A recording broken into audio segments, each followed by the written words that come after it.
Hello and welcome to China Tonight. I'm Stan Grant. On the program, will Beijing heed the US president's warning over support for Russia? And how will the internet of the future be different in China? Do companies see that, that's a competition that they must win? Absolutely, right?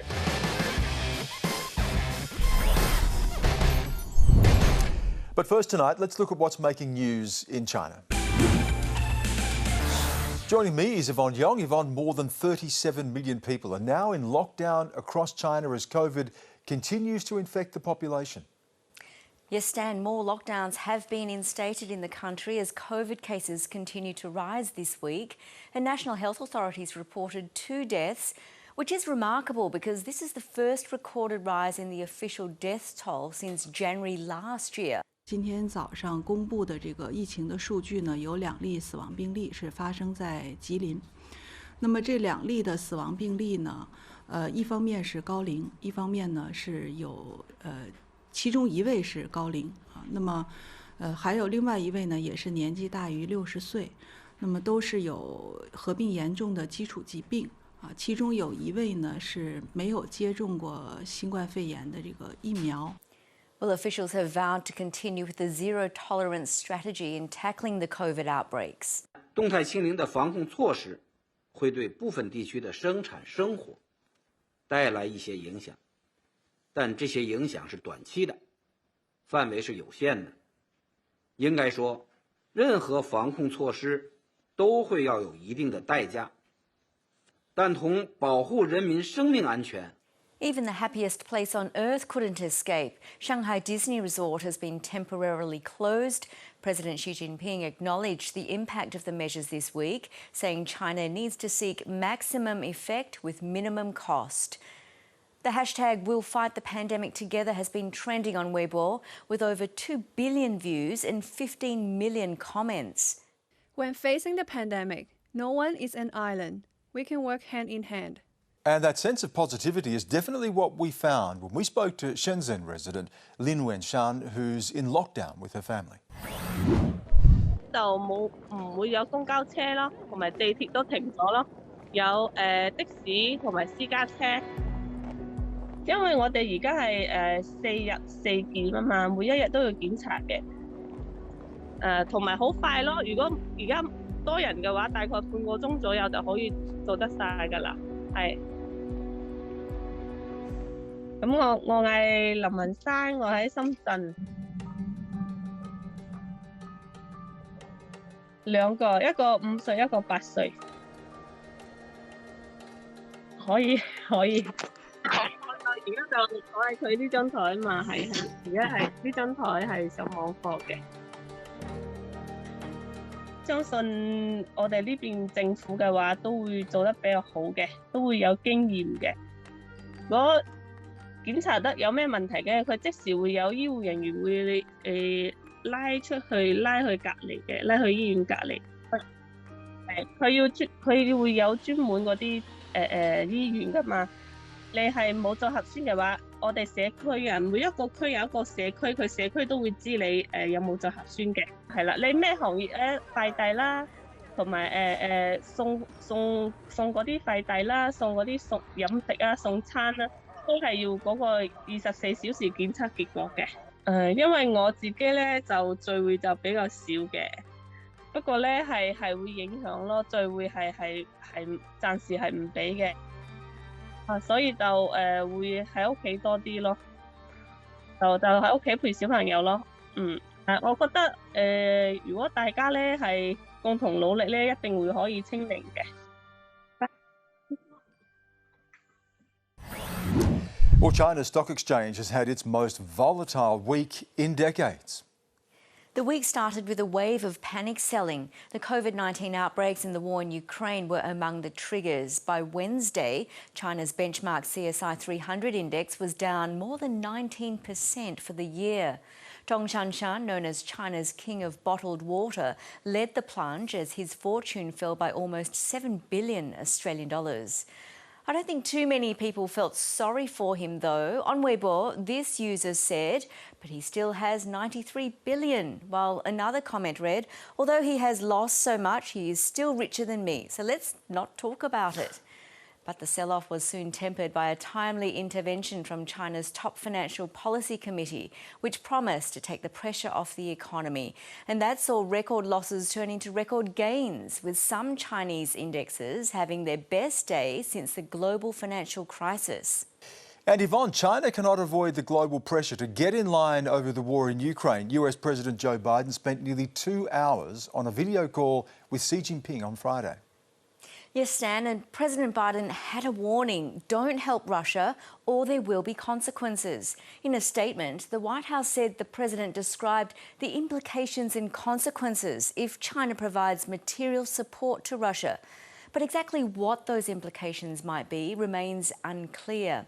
Press Secretary Jen Psaki says sanctions against China are just one option in the event of closer cooperation between Beijing and Moscow. China has to make a decision for themselves about where they want to stand and how they want the history books to look at them and view their actions. And that is a decision for President Xi and the Chinese to make. China's foreign ministry also released a statement after the call saying the US and NATO should have dialogue with Russia to address the crux of the Ukraine crisis and ease the security concerns of both Russia and Ukraine. Still, how far China is willing to go to support Russia is unclear. Foreign Minister Wang Yi said over the weekend that China's stance on the war will be on the right side of history. President Xi Jinping was very clear and comprehensive about China's involvement in Ukraine. And the most important message was that China is always a force for peace in the world. We always stand for peace and oppose war. This is not only China's historical and cultural tradition, but also our consistent foreign policy. And an essay by a prominent Shanghai scholar that suggests Beijing needs to cut ties with Vladimir Putin garnered over 1 million views and was republished across Chinese blogs and non-official media sites. Websites hosting the article were soon blocked by China's censors, and the author, Hu Wei, has been attacked online. So what impact will the Russian invasion of Ukraine have on the relationship between China and the United States? What do Biden's threats mean to Beijing? And why is President Xi not taking a more obvious position? Yun Sun is a Senior Fellow and Co-Director of the East Asia Program and Director of the China Program at the Stimson Center in Washington, D.C. And she joins me now. It's nice to have you with us, Yun. Let's go first of all to that Biden-Xi telephone conversation. What do you think both leaders took away from that? Well, I think it depends on what the purpose of the meeting was for both leaders. I think for President Biden, the purpose of the meeting is to put China on notice, basically to inform the Chinese top leader of the severity of the situation and also the dire consequences if China decides to take concrete actions to aid Russia either militarily or economically. So that's the American purpose. But for the Chinese, the reading was very different. The Chinese saw this as an opportunity and saw it as United States finally reaching out to China for a consensus building or for cooperation on the issue of Russia. So there's even interpretation in China seeing this as a US-China G2, potentially in the making to co-manage Russia. Let's look first of all at the threat. What is it that the United States could do? It warns of consequences if China aids Russia. But what, in fact, could the US or allies do? Well, what has been discussed the most is sanctions. First of all, is military assistance, whether China is going to provide lethal weapons or military aid to Russia, including supplies. And secondly, if China decides to help Russia to evade the export control, that will also be seen as a severe violation of the sanctions. Yun, let's go to that idea that you raised of a G2. We know the two biggest powers in the world are China and the United States. This century was going to be defined by that great power rivalry. Is there a window here, an opportunity for some bigger rapprochement, some bigger deal where the two big powers come together and build something potentially positive out of this? Can you see any potential for that? Well, if I were an optimist, I probably would identify some of the potential, but honestly, realistically speaking, I do not see that. I do not see that coming into reality at all. For the simple matter that the two countries simply do not trust each other, and US and China do not share the same endgame or the same vision coming to international order or international system.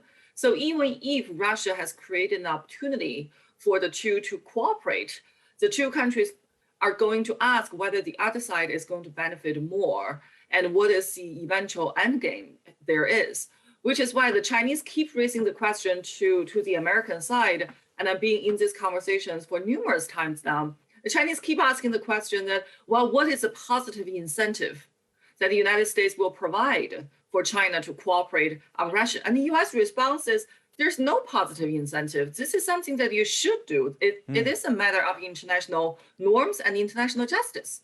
Let me go to the China-Russia relationship. And the key question here is, with that no limits pact, that deal that Xi Jinping and Vladimir Putin announced during the Winter Olympics, it raises the question, did China know that Russia was planning to invade Ukraine the day after the Olympics ended? Well, that question has been debated. We know that the intelligence community here in the United States has basically tacitly pointed out that Xi was not aware of the invasion. I think at the beginning of February, the Russian president, when he was in Beijing, he expressed his grievances about NATO expansion. And he talked about how Russia has been pushed and pushed and pushed. So the implied message is that Russia had to do something. And the reason that he would say that to the Chinese president is because he knew that if there is a military action to be taken by Russia, China is pretty much the only country that will remain to support Russia.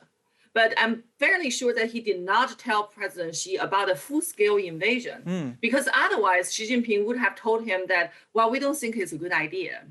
Well, that raises something really fundamental, doesn't it? And that is that they're talking at cross purposes, that they're not really understanding each other's motivation, that while there is a relationship here, that they are reading different things into the relationship. Is that how you see it? I think for the Chinese thought that they left enough ambivalence and ambiguity in the joint statement in order to scare off the Americans. But the Chinese did not anticipate that Russia was manipulating China on a whole different level. And if you look at the relationship between China and Russia, the Russia experts in China would argue that the 400 years of Sino-Russia relations is full of Russian exploitation and manipulation of China. And this is just the most recent example. And I think there's some truth to it. Let's look at what China has actually done. China has abstained from the UN Security Council condemnation of Russia. It didn't veto it, which it could have done as a permanent five member. There have been some financial restrictions placed on Russia as a result of the invasion. You've mentioned some of the concern that maybe in China that Russia may be going too far, and China has said publicly that it wants to see a peaceful resolution. But why won't China outright come out and condemn Russia? Why won't China ask for Russia to call off the invasion? Could it even do that? And does that raise questions about how long this relationship can continue before it becomes too difficult for China? I think in the immediate term, China is not going to adjust its policy on Russia. It's not going to abandon Russia, not in the sense that we see that it should or it should oppose Russia. And the reason is simple. When China looks at the future of international relations after the war in Ukraine, it is still pretty quite sure that US-China strategic competition is going to be the dominant theme. Given Russia's war in Ukraine, Russia is going to end up as the international pariah. And the United States will increasingly see China as the most consequential strategic adversary or strategic threat to the United States. So when China looks into the longer term, if China will still remain to be the #1 target of the United States, and European countries and Australia and Canada, the NATO countries are going to remain to be US allies, basically on the other side of China, then China also need a partner, which is why China would rather preserve Russia as a great power and would rather preserve Russia as China's partner instead of China's opponent. Yun, it's been terrific to talk to you. Thank you again for giving us your time. Thank you for having me.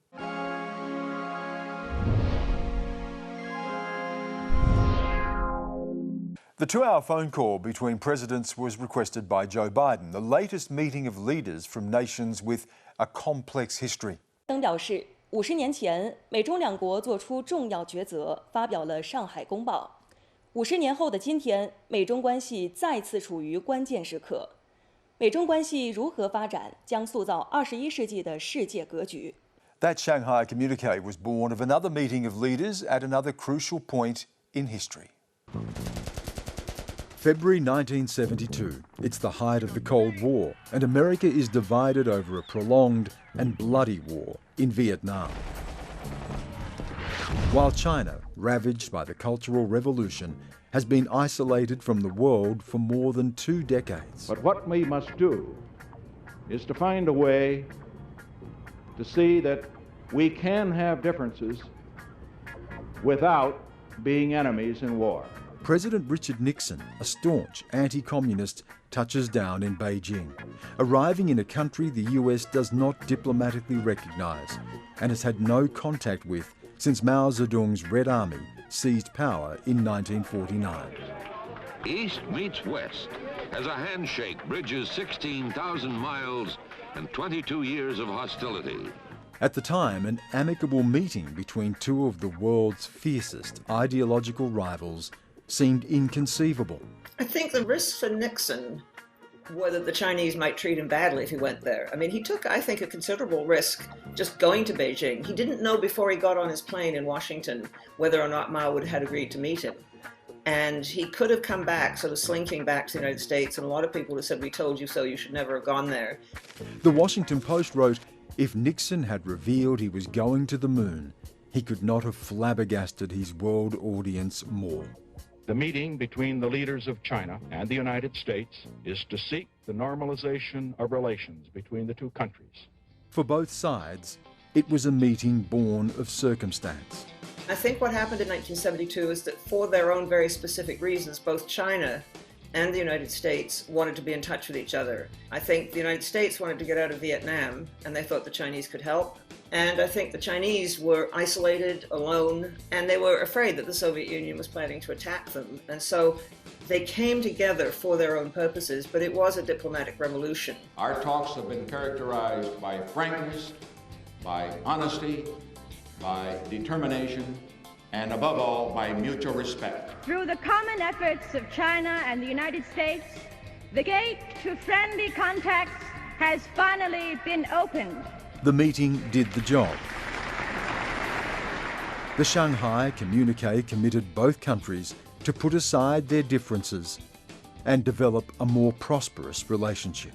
But the Chinese have decided this visit is a success.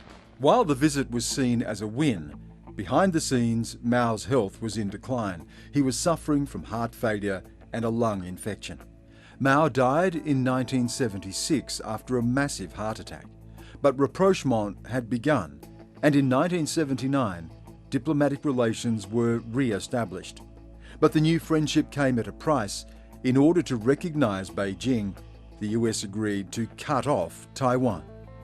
Once Mao was out of the way, things didn't begin to change rapidly in China until after Mao's death. In a way, what we're seeing is a restoration of the balance of powers in the world in the 18th century, when China and India were responsible for something like half the world's GDP, countries with large populations, dynamic economies. And I think in a way what we're seeing is China resuming what had been its place in the world, which had been artificially suppressed because of those 100 years of civil war, invasion, civil war again. I mean, we're dealing with very high stakes here, and we're dealing with powerful individuals. I mean, I think we're realizing that sometimes it really matters who's in power and what sort of power they have. So what else is making news on the platforms people use?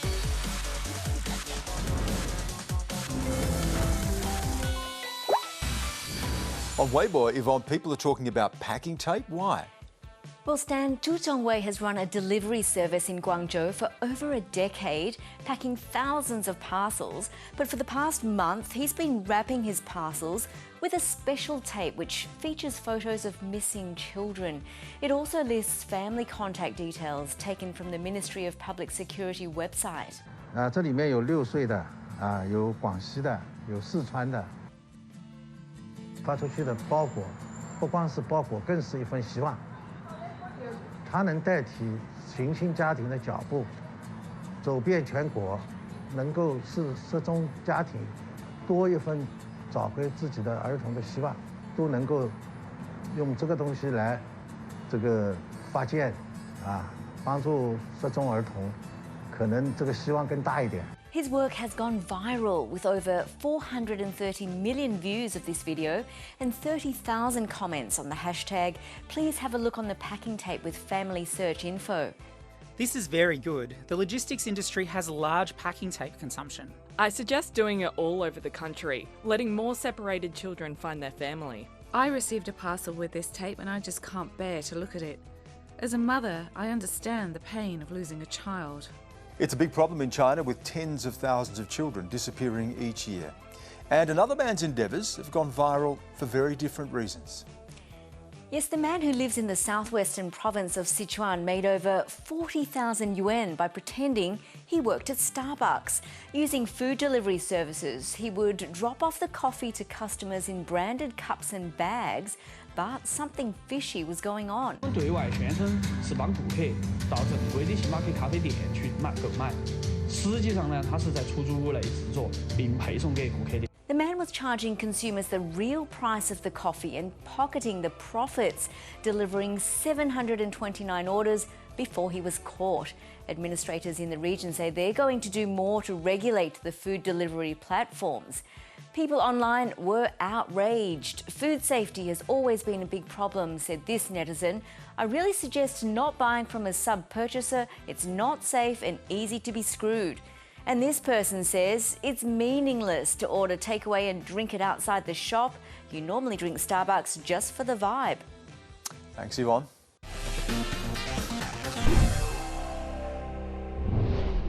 Imagine a world where the internet and reality merge, where 1 minute you could be sightseeing in Italy and the next attending a conference in the US. That's the future being imagined by many in the tech industry. It's called the Metaverse. Angarad Yeo explains where China fits in the tech race. What if this was our new normal?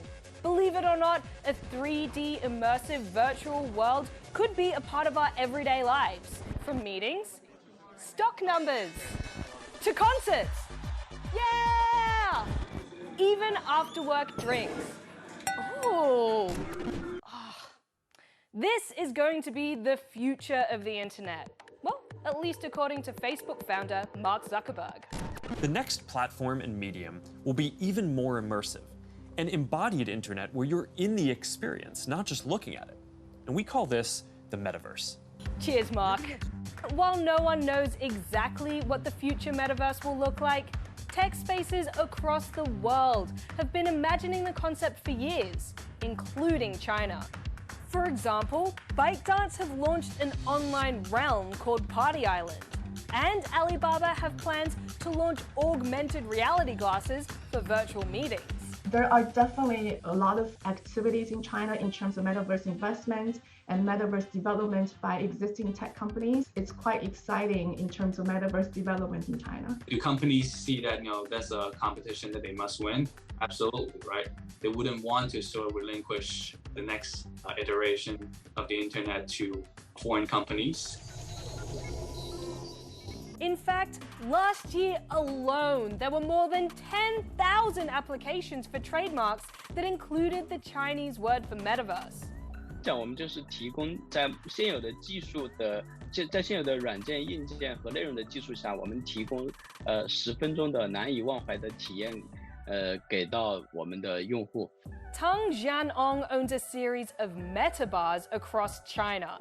He opened the first one in Guangzhou and hopes to open 10,000 more across the world in the next 3 years.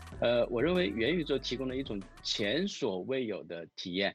But much like the rest of the online world, the new internet that China gets might be a little different to the metaverse that the West can access.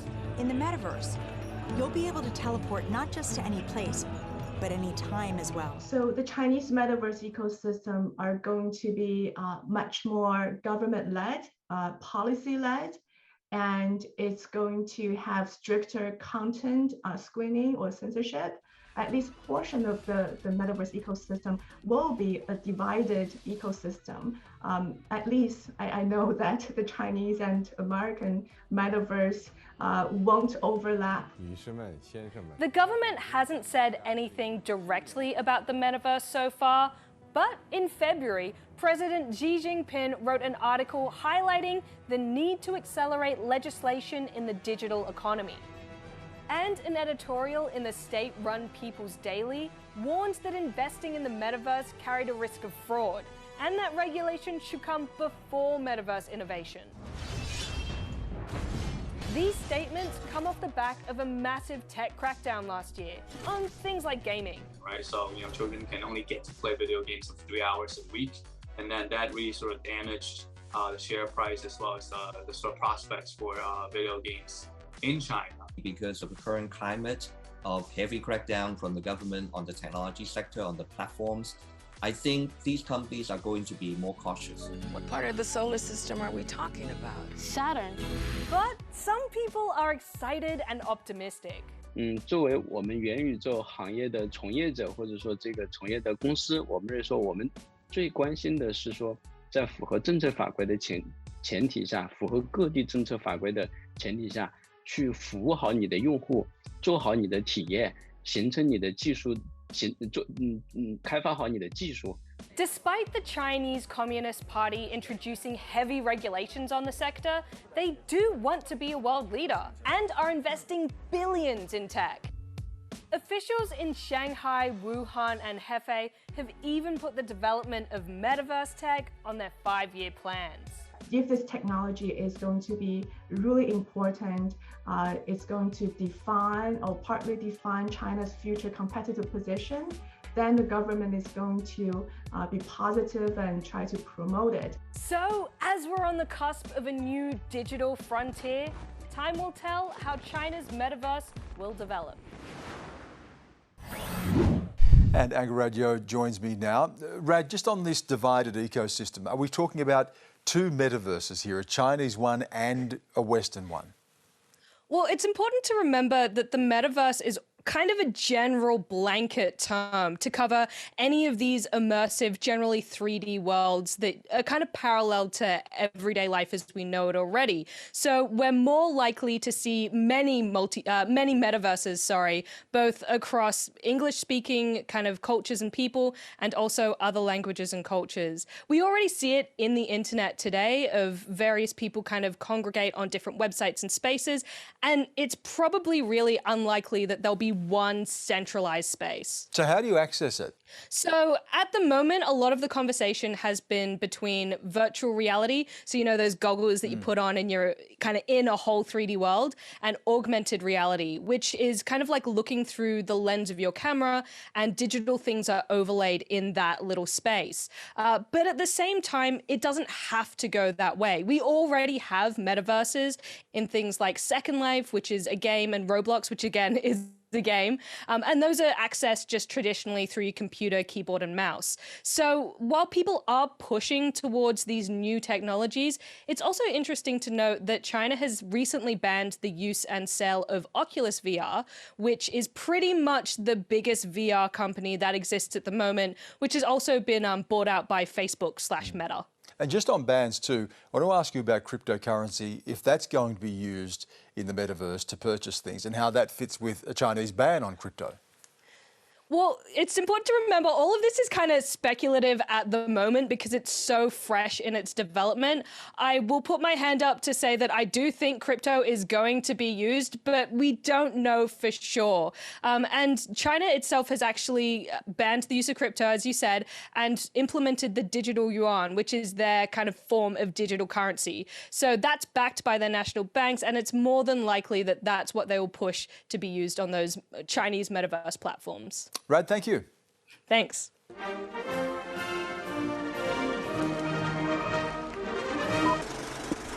China only has one time zone, Beijing time.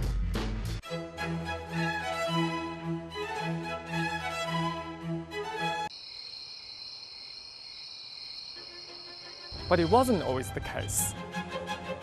Mao implemented the single zone in 1949 in an effort to unify the country following the revolution.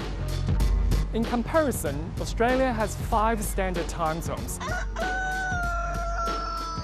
for a much smaller area. That's all we have on this week's show. I'm Stan Grant. Have a great night.